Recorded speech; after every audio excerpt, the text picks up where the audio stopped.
Good morning. This is The Way to a Wonderful Life. Please know with me now, right now, there is a power within you that can lift your life to its highest level. It can change illness into health. It can bring peace amidst turmoil. It can bring success out of failure and victory out of defeat. It can bring companionship and happiness out of loneliness. It responds to you. For this is the power that dwells within you, and so it is. Amen. Thank you for joining me this morning for The Way to a Wonderful Life.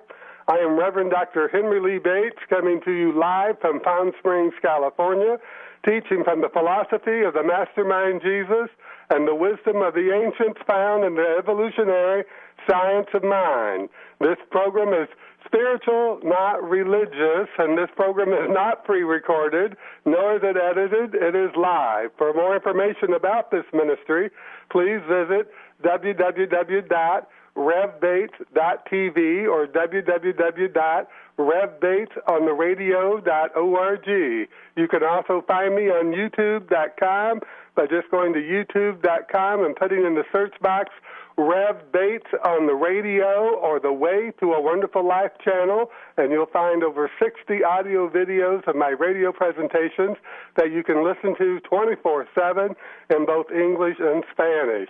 You can also go to MSN, Yahoo, Bing, and Google and put in the search box Rev-Henry Bates, and you'll find everything you want to find out about this ministry. And you can find me by just looking in your Facebook page or looking at your Twitter page and just searching for Reverend Henry Bates, Palm Springs, and you can find me on Twitter and you can find me on Facebook as well. Now, this ministry is a teaching and healing ministry where we go beyond religion and we follow those spiritual principles taught by the Mastermind Jesus so that we can be healed and prospered and blessed in whatever area of our life that we are seeking a healing or we're seeking to be blessed or we're seeking to be prospered. And we know and we understand that we can believe in our prayer and the answer to it, for we believe and we know that God responds to us by corresponding to our faith and our belief that with God all things are possible.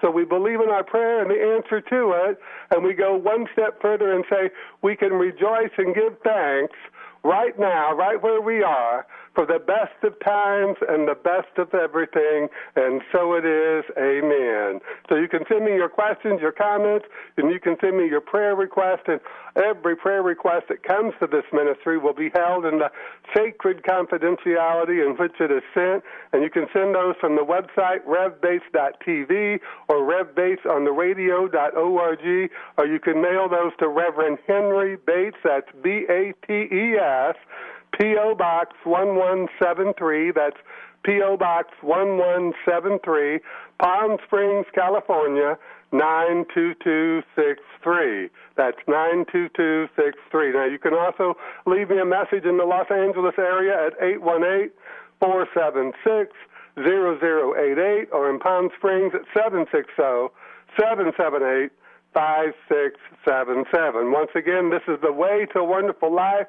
I am Reverend Dr. Henry Lee Bates, coming to you live from Palm Springs, California. This program is not pre-recorded, nor is it edited. It is live. And our Way to a Wonderful Life message for today is titled Nones and Nonsense. Nones and Nonsense. And I'm sure some of you are thinking, is he talking about nuns? That is nuns of the Catholic variety? No, I'm not. This is N-O-N-E-S, Nones and Nonsense. And we're going to understand this a little better as we go through this message, because each and every one of us live in the world, and we want to know that what's going on in the world around us and why people are doing and thinking and being the way they are. And so we want to understand the evolution of spirituality and the evolution of religious thought and religious beliefs. And so we look out into the world, and we look through the newspapers and the media, and we look to all the things that come to us, and we say, okay, so this is what's going on, and what do I think about that? What do I believe about that?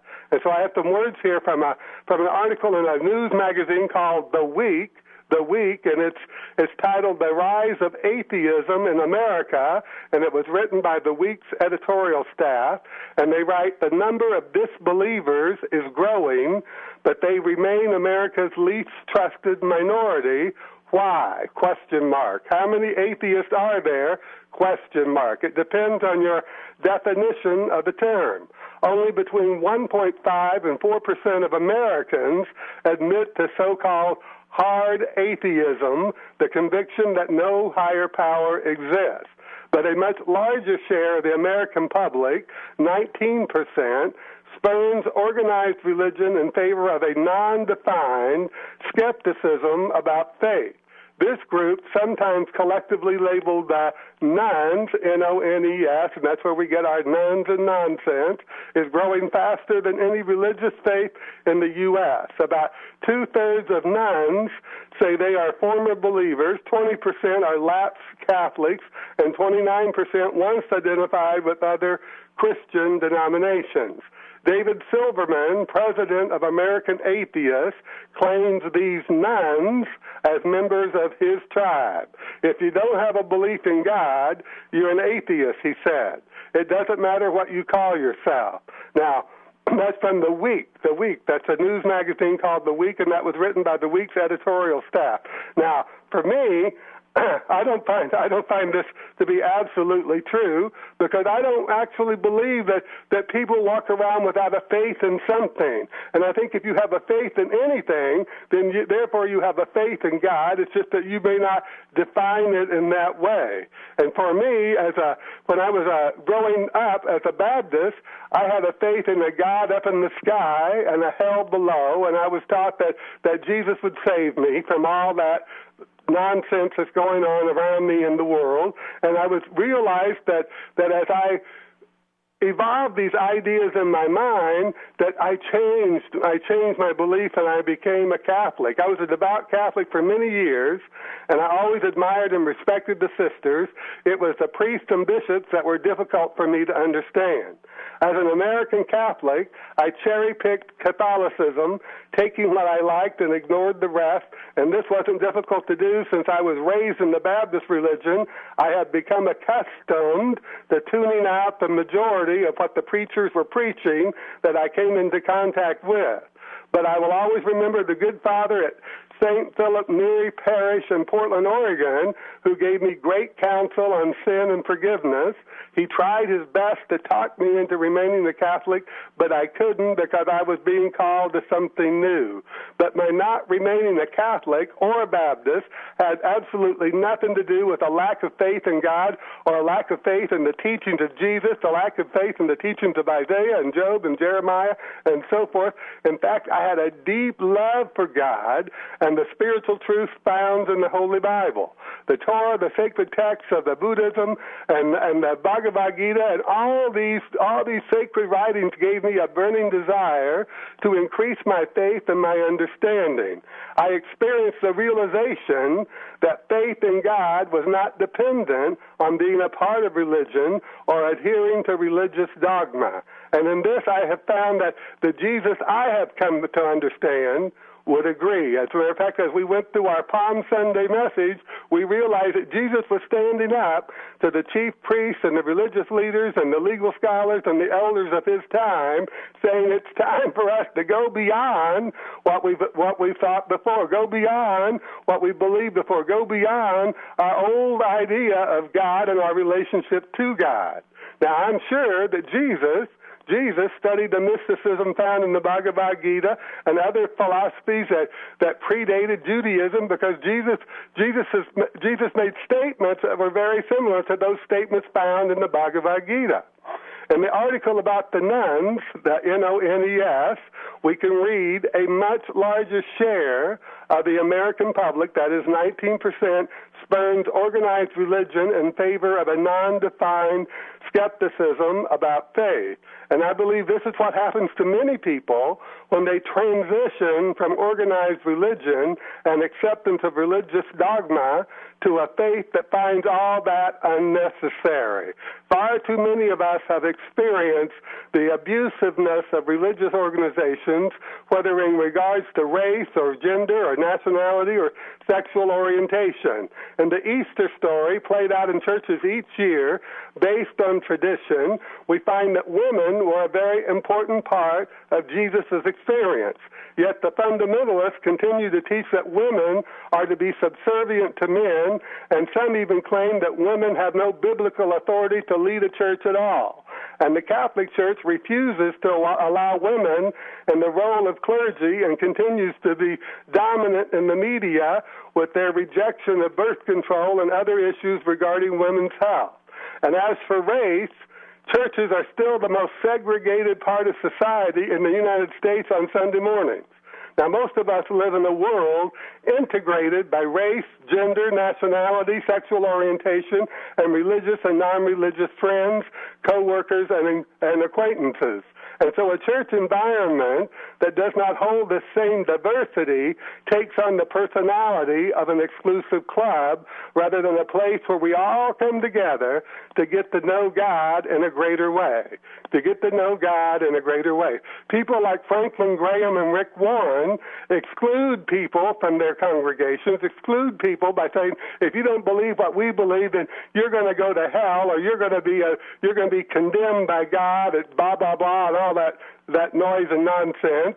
And fundamentalist evangelicals still perpetuate the country club church or the tribal atmosphere that we found way back in the times of Jesus, while it appears that Joel Osteen becomes more spiritual and less religious as time goes by, Now, Krishnamurti, the great mystic, stated that religion is the frozen thought of man out of which they build temples.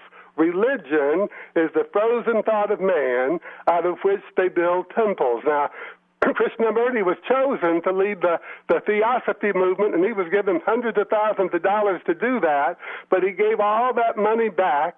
He gave all that money back, or he gave it away, and he went off on this personal pursuit, this personal seeking, this spiritual seeking to find more about God and more about our relationship to God, to understand all that had been written and all that had been taught throughout the world, so that he could find God within his soul rather than find God within a building, within a church or a temple, so that he could understand and realize that God is for all of us, and that God is everywhere present, and that God is available through our faith and our belief, and that's how we connect with God to whatever it is that we want to have, to do, or to be. And too often, this frozen thought that he refers to, he says religion is the frozen thought of man out of which they build temples. In other words, he's saying that people freeze the thought, the idea, the revelation, and say this is how everybody has to live their life, as if God has not evolved the world in which we live. I mean, if people think that God is not evolving this planet in which we live, then I would like for them to go out and find a dinosaur, take a picture of it, and send it to me so that I, too, can believe the way in which they believe. But I don't think that's going to happen. And this is why I believe that the nuns, the NONES, are leaving religion not due to a lack of faith in a higher power, but because they just don't accept the old-time religion and the old dogma that goes with it.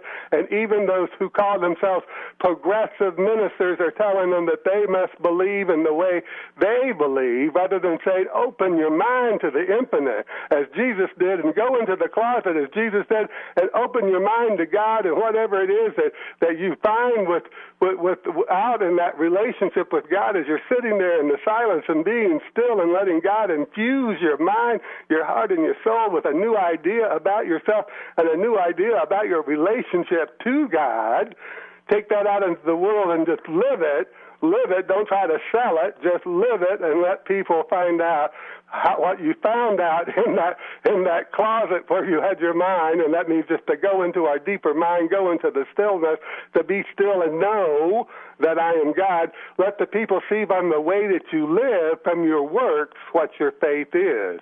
Now, the actor Kirk Cameron and his Left Behind religious cult movies may be fascinating for people to watch, and so many people in the media are giving him attention. I think I've seen 3 or 4 stories from him in the last week. It's like Good Morning America or ABC or CNN. All these people are giving this guy this Left Behinder all this free publicity. He makes these religious cult movies that say that we're all going to be burned to a crisp, that we're all going to become toast if we don't believe the way he believes.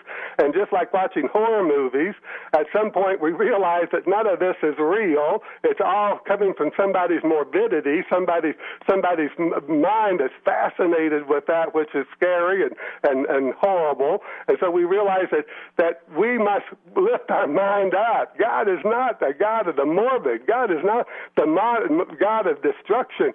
God is a creator, not a terminator. And so we find that those who teach that we are to fear God, those who teach that we are to fear God, have a morbid view of God, that Jesus, who called us to love God with all our heart and love God with all our mind and love God with all our soul, probably is thinking, who in the heaven are these people, and what are they using my name in vain for?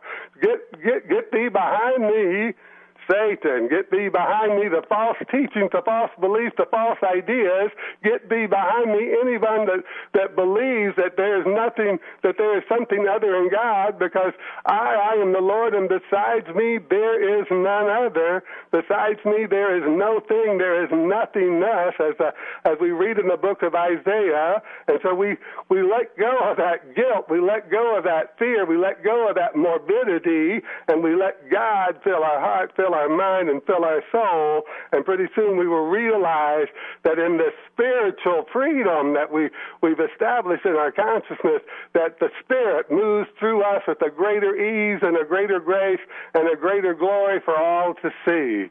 Now, I have some wonderful words here from the mystical Dr. Joseph Murphy. Actually, he was very direct, and this is his essay, God Condemns No One. God Condemns No One, and this is from Dr. Joseph Murphy, who wrote the classic book, The Power of Your Subconscious Mind. He writes, many people are full of guilt because they accept as right that which is actually wrong. God condemns no one. God has already forgiven you. Forgive yourself. Change your thought and keep it changed.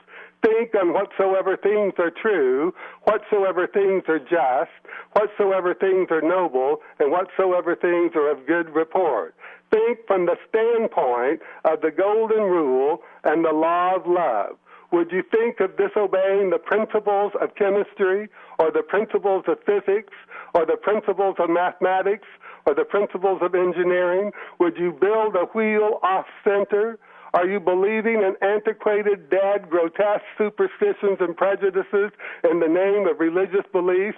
Or have you made a serious inquiry into the workings of your subconscious and conscious mind so that you can find within your soul that which is true, that which is intelligent, that which is of the Spirit? The modern scientist has to conform to natural law. He cannot change it. Your religion must also conform to natural law. That's why Jesus said, see the lilies, how they grow. How do they grow? They grow intelligently. There's an intelligence that permeates the universe, and we don't have to live to anybody's idea of God other than our own, and we don't have to live to anybody's religious dogma, because as Jesus said, it rains on the good and the bad alike. It rains on the good and the bad alike. And for all you people who are out there feeling guilty or shameful about something in your past, let me ask you, has the law of gravity refused to acknowledge your presence? Has the law of gravity refused to acknowledge your presence? Does not the law of gravity continue to support you and respond to you and react to your every physical movement? That, Jesus is telling us, is our relationship with God. God is not concerned with the things of the world. God is not concerned with the ideas of the world. God is not concerned with man's idea of religious dogma or man's idea of good and evil. God is only supporting us and loving us. As we read in the book of Jeremiah, I have loved you with an everlasting love. I have loved you with an everlasting love. And since God has an everlasting love for us, there is absolutely nothing for us to be concerned about except to bring into our thought, bring into our mind, bring into our soul, and bring into our heart the idea of the best of times and the best of everything for us to enjoy right now, right where we are. Now, David Silverman, the president of American Atheists, claims these nuns, N-O-N-E-S, as members of his tribe. I don't think he could be more wrong about this. I think the nuns, N-O-N-E-S, like so many of us, are finished with the frozen thought of man and the tried state of mind that goes with it. Jesus taught that God was personal to each of us, and all we must do is consider our fingerprints, and we can realize this is so. Think about it. Even with the billions of people on the planet, no one has the same fingerprints. We all have unique fingerprints, and I see this as God's stamp of approval on each and every one of us. It's God's own unique stamp of approval on each and every one of us, and this is the work of intelligence, and this is the evidence of our being very personal to God. And let's go back and remember what that ancient prophet Jeremiah revealed. I have an everlasting love for you. And that I is the infinite I of God, the infinite I of the universal presence, the universal power, the universal intelligence that permeates all things in the universe. I have an everlasting love for you. And in this we could know that God responds to us by corresponding to our faith and our love for God. It is a principle that is universal, yet always personal to each of us, whether we are religious, whether we are spiritual, whether we are atheist or agnostic. In God, we are never left behind. In God, we are never left behind. So let's go back and let's look at the reason for all of this that's going on in the world, and think about Krishnamurti, the great Krishnamurti's, the mystical Krishnamurti statement that religion is the frozen thought of man out of which they build temples.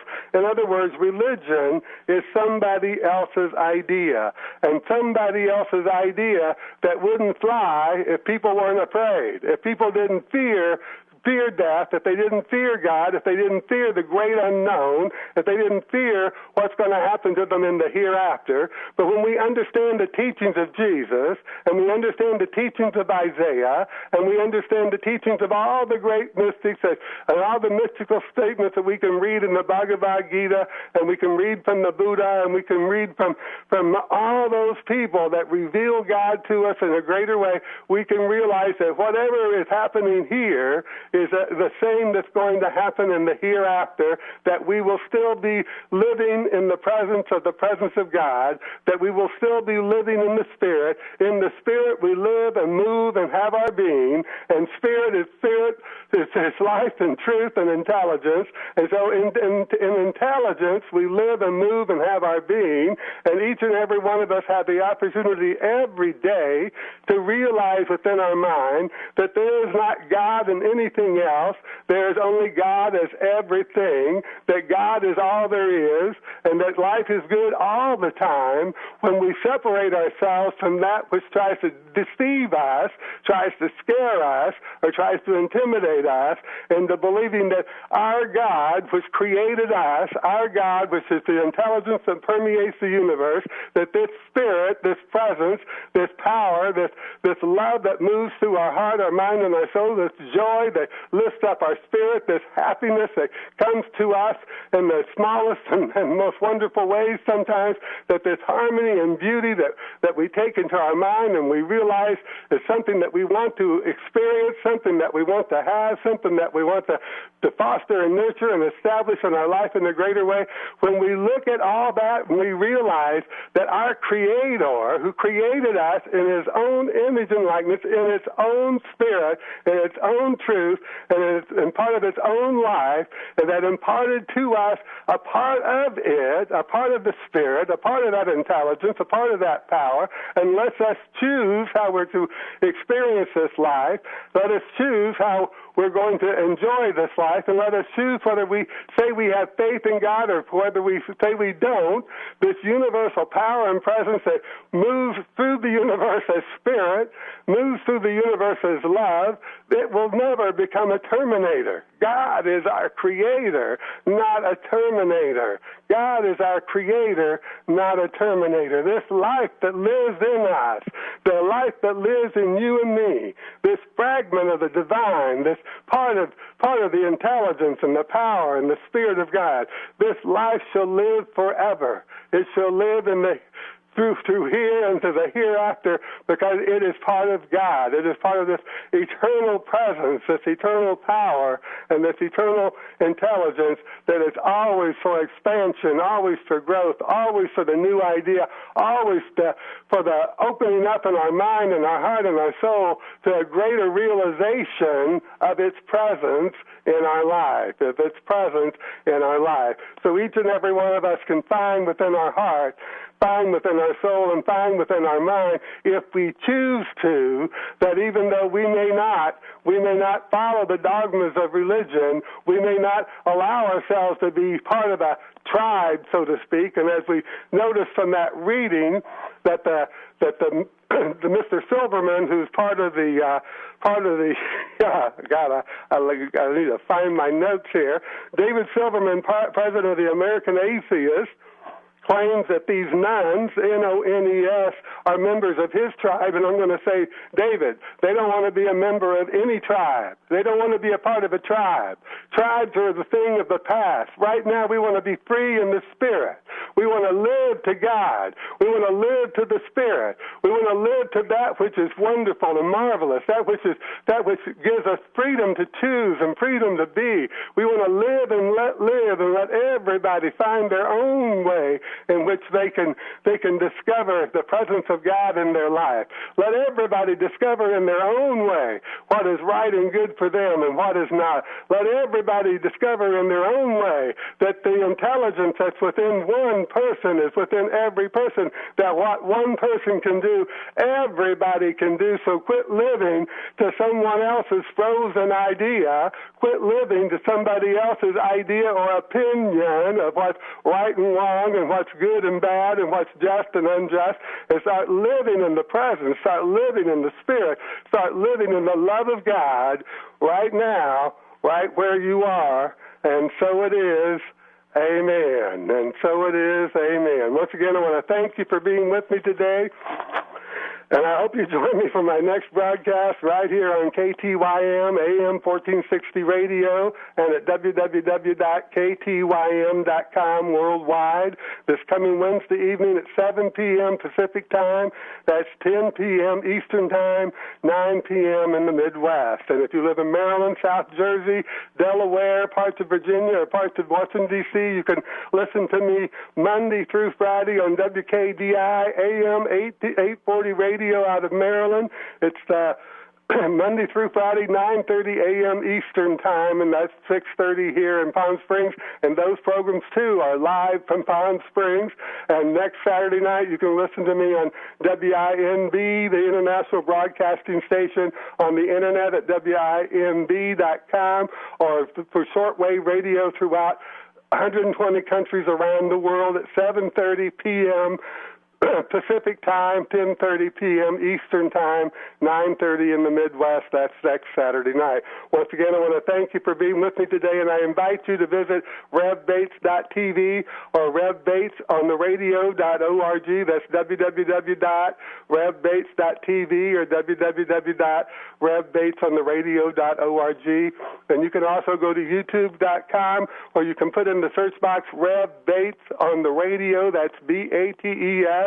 Or the Way to a Wonderful Life channel, and you'll find over 60 audio videos of my radio presentations that you can listen to 24/7 in both English and Spanish. You can also go to MSN, Yahoo, Bing, and Google and put in the search box Rev-Henry Bates, that's BATES, and you'll find everything you want to find out about this ministry. Now, you can contact me through the contact form or the prayer request form on RevBates.tv or RevBatesOnTheRadio.org, or you can write to me, send me your questions, your comments, send me your prayer request, and I will know with you that God will respond to us by corresponding to our faith and our belief that God is always available. The good is always available as we put our faith and our trust in God. And with God, all things are possible. So send those prayer requests to Reverend Henry Bates, BATES, P.O. Box 1173, that's P.O. Box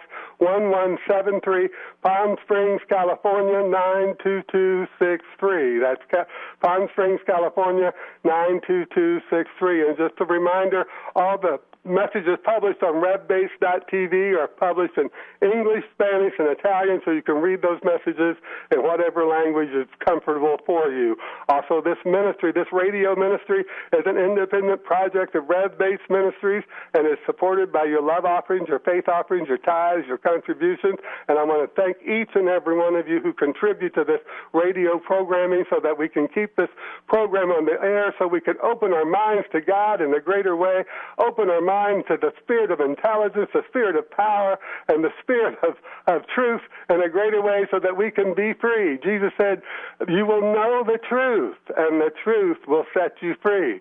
But we're not going to be set free by living to the frozen ideas of religious dogma, the frozen ideas of those who understood only a part, only a fragment of the joy and the love and the harmony and the bliss and the happiness and the comfort and the care that God has for each and every one of us. We can realize within our own mind, within our own heart, and with our own soul that as we look to the Spirit, we shall be healed, we shall be prospered, and we shall be blessed. Why? Because it responds to us just as automatically as the law of gravity responds to us in the physical, that the spiritual law of God, it is done unto us as we believe. It is just as automatic and just as precise as 2 times 2 equals 4. 2 times 2 equals 4. God is where I am. God is always with me. God is always available to me. God is within me and surrounding me. God is pressing against me. God is flowing through me. We must know this. We must understand this. We must believe this, because we live and move and have our being in this spirit, in the spirit of intelligence, in the spirit of truth, and in the spirit of power. So we know there is no spot where God is not. There is no spot where God is not, and so we let go. We let go of anything that denies the presence of God. We drop from our mind anything that negates our good, and we say, I accept my good, I ask and I receive, I seek and I find, I knock on the door of my consciousness, and I reveal God's goodness coming alive in my life, God's goodness flowing through my experience right now, right where I am, and so it is. Amen.